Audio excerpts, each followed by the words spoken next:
દોસ્તો કેમ છો? મજામાં ને? મજામાં જોઈને મારા જેવા દોસ્તો હોય પછી શું કાંઈ વાંધો હોય? કરી લો દુનિયા મોટી મેં.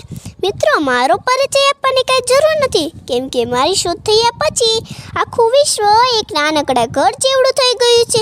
અને મેં પણ તમારા ઉપર એવો જાદુ કરી દીધો છે કે નાના મોટા સૌને મેં ધંધે લગાડી દીધા છે.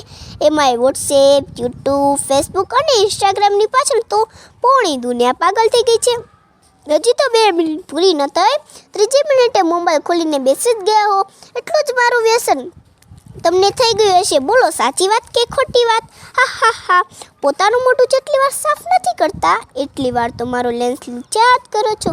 ભૂખ્યા રહી શકો છો પણ મારા વગર નથી રહી શકતા. હા હા હા.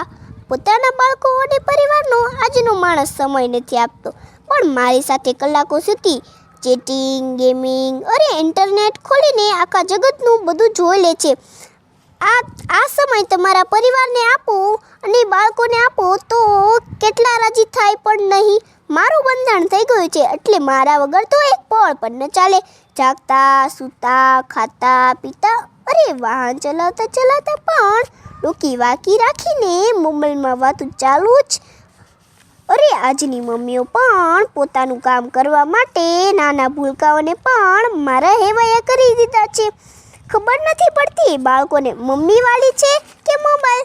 તે માટે મિત્રો, હું તમને ચેતવણી આપું છું કે જો આ સમય આવું ચાલતું રહ્યું તો પૃથ્વી ઉપર ગાંડાની સંખ્યા વધી જશે.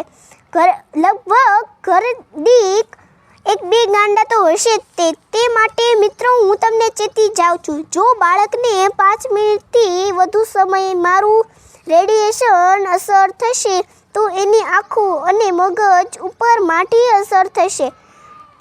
પણ મોબાઈલથી બાળકો શેરીમાં પણ નથી રમતા અને તેનું બાળપણ બંધ મકાનમાં જ પૂરું થાય છે.